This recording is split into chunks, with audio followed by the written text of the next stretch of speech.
이 시간 함께 읽으실 하나님의 말씀은 디모데후서 3장 15절로 17절까지 말씀입니다. 디모데후서 3장 15절로 17절까지 말씀, 제가 가진 성경 신약성경 346페이지입니다. 디모데후서 3장 15절로 17절까지 말씀, 이 시간 제가 한 절, 여러분이 한 절 한 절씩 교독하신 후에 17절 한 목소리로 합독하도록 하겠습니다. 또 어려서부터 성경을 알았나니 성경은 능히 너로 하여금 그리스도 예수 안에 있는 믿음으로 말미암아 구원에 이르는 지혜가 있게 하느니라.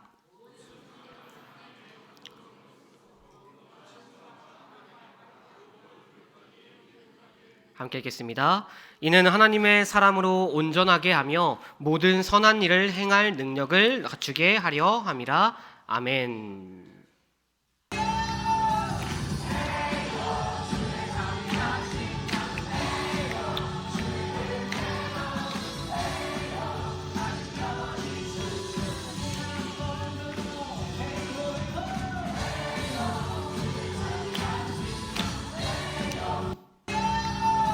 네.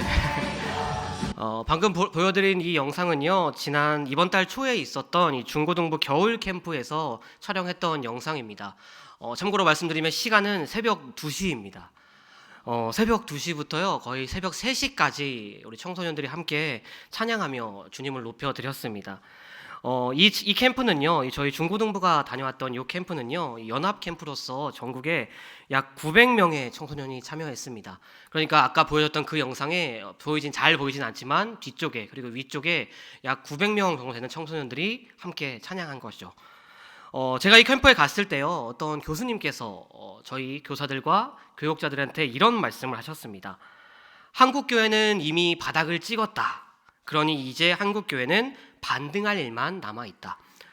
사실 제가 이 말을 처음에 들었을 때요, 머릿속에는 교수님, 바닥 아래는 더 깊은 바닥이 있는 법인데 뭔 소리 하십니까? 라는 생각이 들었었습니다. 그런데 이 교수님이 말씀하시고 난 뒤에 바로 보여드렸던 이렇게 아이들이 함께 찬양하는 모습을 보고요, 정말 한국교회에 희망이 있다라는 그 말씀에 동의할 수밖에 없더라고요. 성도 여러분, 한국교회는요 분명히 희망이 있습니다. 바닥을 찍었으니 이제 반등한 일만 남아 있습니다. 새벽까지 맘껏 뛰며 하나님을 찬양하는 수백의, 이 수천의 청소년들이 있고요, 그뿐만이 아니라 오늘 여기 함께 예배드리고 있는 예수님의 제자가 되겠다고 말하고 나오는 우리 다음 세대 아이들이 있기 때문입니다. 바라옵기는 믿음의 선배로서 우리의 희망인 이 다음 세대들을 위해서, 특별히 우리 제자훈련생들을 위해서 더 많은 기도와 관심 부탁드립니다. 우리 잠깐 말씀을 나누려고 하는데요, 말씀을 시작하면서 여러분들께 한번 이런 질문을 드리고 싶어요. 성도 여러분, 하나님은 몇 분이십니까? 한 분이시죠? 우리 교육부서 친구들 아마 오늘 딱 이 주제로 오늘 예배를 드렸었던 것 같은데, 자, 여러분, 하나님은 몇 분이시죠? 이러면 곤란합니다. 여기 한 분입니다. 그렇죠. 하나님은 한 분이십니다. 조금 더 자세히 좀 들어가 보면 하나님께서는 오직 한 분이신데 삶 위로 계시는 거죠. 그런데 여러분, 놀랍게도요, 이 한국에는요, 이 한반도 땅에는요, 하나님이 무려 20분 계십니다. 그리고요, 이뿐만이 아니라 예수님도 50분이 계시대요. 그리고 더 놀라운 사실은요, 엘리야도 2명 있고요, 다윗도 1명이 있습니다. 놀라운 이야기죠. 이렇게 보면요, 사실 이 대한민국은 강대한 힘을 지니고 있지만 그 힘을 숨기고 있는 주인공, 그런 컨셉을 가지고 있는 나라가 아닌가라는 생각이 들어요. 그런데 여러분, 사실은요, 이 이야기 정말 우리가 그냥 웃고 넘기기에는 현재 우리 한국교회가 처해 있는 이 직면한 상황이 만만치가 않습니다. 목회 데이터 연구소의 2023년 한국인의 종교생활과 신앙 의식이라는 조사 결과에 따르면요, 현재 이 한국에는요, 기독교인이 전체 인구의 총 20.1%라고 합니다. 그러니까 하나님을 믿으십니까? 라고 물어봤을 때 네, 믿습니다 라고 말하는 사람이 20.1%. 우리나라 인구 전체 인구를 5천만 명이라 본다면 대략 1,000만 명이 그렇게 답했다라는 거죠. 자, 그러면요 여러분, 이 한국 기독교 인구 1,000만 명 중에서 앞서 말해드렸던 이런 하나님, 저런 예수님, 다윗, 엘리야를 믿는 사람은 과연 몇 명일까요? 여러분들은 어떻게 생각하세요? 한 50만 명? 아니면 100만 명? 2023년 5월 24일자 중앙일보 기사에 따르면요, 현재 한국의 이단 사이비 종교는 수백 개이고요, 그 신도의 수를 다 합치면 약 200만 명이라고 합니다. 그러니까 나는 하나님을 믿는다라고 말하는 그 사람들 중에서 5명 중에 1명은 이단 사이비라는 거죠. 당장 여러분 토요일 저녁에 저기 가밀역 한번 지나가 보신 적이 있으신가요? 차가 가지 못할 정도로 수많은 사람들이 그 교회에 들어가려고 줄 서 있는 모습을 우리가 보게 됩니다. 그렇다면 여러분, 왜 이렇게 많은 사람들이 이단 사이비 종교에 빠지고 있는 것일까요? 왜 정말로 말도 안 되는 그런 소리, 내가 엘리야다, 내가 다윗이다, 예수다, 하나님이다 라고 말하는 그런 주장에 그 사람들이 지금 넘어가고 있는 걸까요? 성도 여러분, 거기에는 분명 정말 복합적인 다양한 이유가 있을 것입니다. 그런데 저는요, 오늘날 한국교회의 이단들이 이렇게도 많이 활개칠 수 있었던 근본적인 이유는 우리 성도들이 이 하나님의 말씀인 성경에 대해서 너무나 무지하기 때문이라고 생각합니다. 더 자세히 들어가 보면요, 우리가 믿는 내용이 무엇인지 우리는 정확하게 잘 알지 못하죠. 성경 전체의 내용을 우리가 이해하지 못하니 그들이 성경의 정말 특별한 구절, 한 구절 들고 와서 막 뭐라고 이야기하는데도 맞는 것 같은데 하면서 홀라당 넘어가 버립니다. 그렇다 보니 이단에 속한 사람을 한두 번 훈계한 후 멀리하라는 이 바울의 가르침에 대해서 우리는 다 떼어놓고 멀리하라라는 이 가르침만이 철저히 지키고 있죠. 성도 여러분, 지금으로부터 500년 전 그 종교개혁자들은 교회가 직면한 수많은 문제 앞에서 아드 폰테스트, 번역하면 근원으로 돌아가자라는 이 말을 외쳤다라고 합니다. 여기서 종교개혁자들이 외쳤던 그 수많은 문제 앞에서 그들이 외쳤던, 추구했던 근원은 무엇이겠습니까? 바로 성경, 하나님의 말씀이었습니다. 성경이야말로 교회와 성도의 근원이요 핵심이며 정답이라고 그들은 믿었고 외쳐왔다라는 것입니다. 바라옵기는 아드 폰테스, 이 아드 폰테스의 정신을 되새기며 너무나도 어려운 상황일수록 더욱더 성경을 읽고 암송하며 묵상하고 또 배우는 데 힘쓰는 저와 여러분들이 되기를 바랍니다. 또한 우리 제자훈련생 친구들, 이번 제자훈련을 통해서 우리가 믿는 내용이 무엇인지를 분명히 알고 성경의 내용을 더욱더 잘 이해하게 되어서 하나님의 제자로서, 자녀로서 합당한 삶을 살아가는 우리 친구들이 다 되기를 주님의 이름으로 간절히 바랍니다. 이처럼 성경은 교회와 성도의 근원이며 핵심이며 또 정답입니다. 그런데 성도 여러분, 왜 성경이 우리의 근원이고 핵심이며 정답일까요? 여러분들은 어떻게 생각하십니까? 방금 하나님의 말씀이기 때문에 라고 생각하셨으면 맞기는 한데요, 조금 부족한 것 같아요. 지금 머릿속으로 그런 생각을 하셨으면 내년에 제자훈련 받으셔야 될 것 같습니다.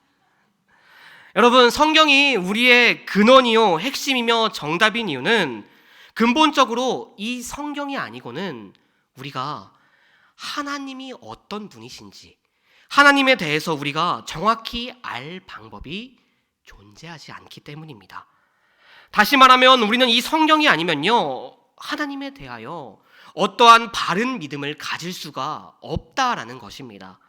우리는 성경을 통해서 우리는 하나님을 알 수가 있고 하나님께서 우리에게 행하신 모든 일을 알 수가 있습니다. 물론 성경이 없어도 우리는요, 하나님이 계시다라는 것은 알 수가 있죠. 무엇을 통해서일까요? 시편 기자가 말했던 것처럼 하늘이 여호와의 영광을 선포하고 궁창이 그의 손으로 하신 일을 나타내기 때문에 우리는 이 자연을 통해서 하나님이 계신다라는 것을 알 수는 있습니다. 하지만 자연 자체가 하나님의 뜻에 관해서는 결코 많은 것을 말해주지는 못하지요. 그러므로 우리에게는 그 이상의 안내자가 있어야 합니다. 이것이 하나님께서 우리에게 성경을 주신 이유이겠지요. 성경은 무엇보다 하나님이 누구시며 어떤 일을 행하시는지를 우리에게 자세히 알려줍니다. 그래서 우리는 성경을 통해서 하나님이 세상을 창조하셨다라는 것, 우리 인간이 죄를 짓고 타락했다라는 것, 하나님이 그런 우리를 불쌍히 여겨 구원하시기로 결정하셨다라는 것, 그리고 마지막 날에 심판이 있다라는 것, 이 수많은 것들을 알 수가 있습니다. 이러한 내용은요, 성경이 아니고서는 절대로 결코 알 수가 없는 내용입니다. 그런데 여러분, 우리가 이 성경의 말씀을 읽고 또 배우면서 나아갈 때 명심해야 할 것이 하나가 있습니다. 자막을 보여주시면요, 어떤 거냐면요, 성경을 읽을 때 우리의 주된 목적은 정보 얻기가 아니라 우리의 믿음이 형성되어야 한다라는 것입니다. 그러니까 인포메이션이 아니라 포메이션이 되어야 한다라는 겁니다. 하나님께서는 성경을 통해서 과거의 역사 속에서 하나님께서 행하신 일을 우리에게 보게 하십니다. 그러니까 우리에게 인포메이션을 주시긴 하시죠.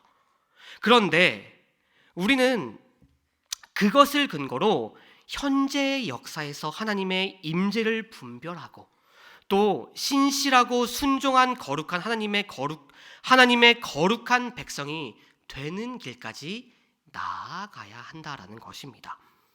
그렇게 성경의 역사는요, 하나님의 백성으로서 우리의 역사가 되어야 하는 것입니다.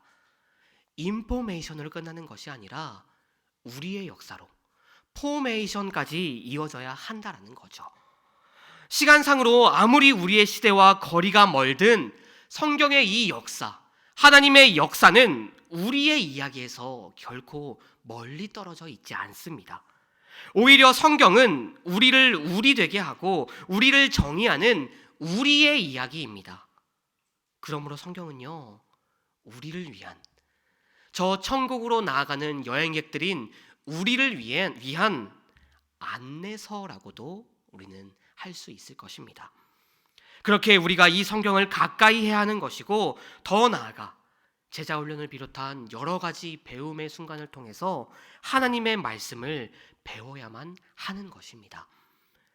자, 이처럼 우리를 위한 안내서인 이 성경, 그러면 우리는 이 성경을 통해서 어떤 것을 배울 수가 있을까요? 우리는 크게 이 성경을 통해서 두 가지 내용을 알게 됩니다. 첫째로 우리는 준비물이 무엇인지 알 수가 있어요. 그리고 두 번째로는 어느 방향으로 우리가 나아가야 하는지, 방향, 준비물과 방향, 이 두 가지를 우리는 성경을 통해서 배우게 됩니다. 오늘 읽은 본문인 15절을 다시 한번 보겠습니다. 또 어려서부터 성경을 알았나니 성경은 능히 너로 하여금 그리스도 예수 안에 있는 믿음으로 말미암아 구원에 이르는 지혜가 있게 하느니라. 무엇보다도 성경은요, 천국을 향한 우리의 여정에 필수적인 준비물이 무엇인지를 가르쳐주고 있습니다. 특별히 오늘 본문에서는요, 그 준비물이 무엇인지 우리에게 분명히 꼽아서 말하고 있죠. 어떤 준비물이 우리에게 필요할까요? 바로 믿음. 오늘 본문이 말하고 성경이 수도 없이 우리에게 말하는 것처럼 우리는 믿음이라는 준비물을 우리의 여정 가운데 항상 챙기고 나아가야 합니다. 예수 그리스도를 믿는 믿음으로 우리가 구원받을 수 있기 때문이죠. 오직 성경을 통해서만 우리가 이 준비물을, 이 사실을 알 수가 있습니다. 그리고 성경은 우리가 우리의 여정, 이 길고 긴 여정 가운데 어느 길로 나아가야 하는지도 우리에게 말하고 있습니다. 오늘 본문 16절과 17절인데요. 우리 한번 화면을 보고 함께 다시 한번 한 목소리로 읽어보도록 하겠습니다. 시작.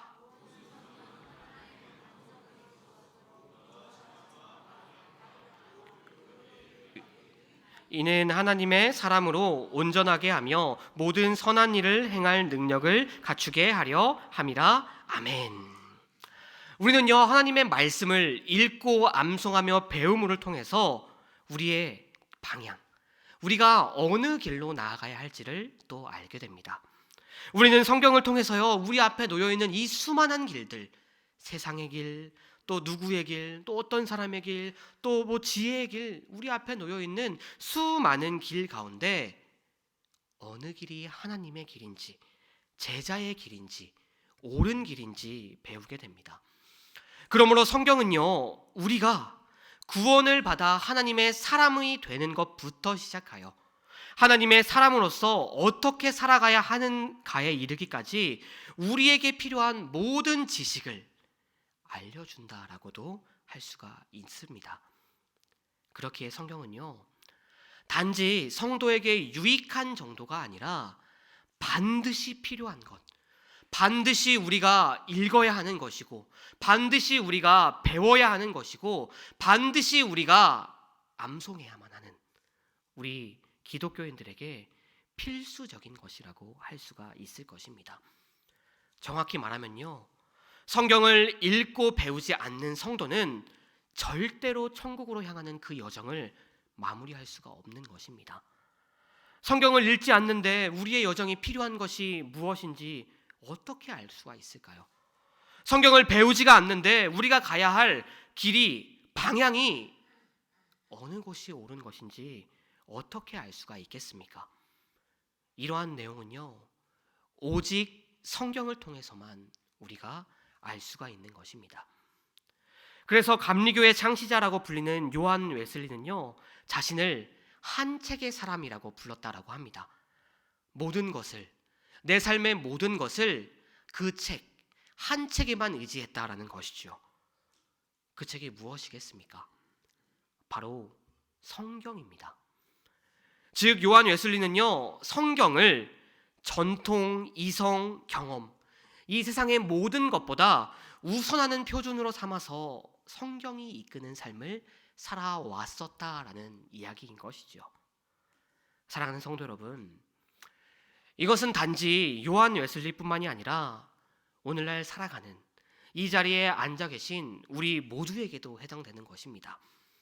천국을 향하는 나그네들인 우리 모두도 한 책의 사람, 성경의 사람이 되어야만 합니다.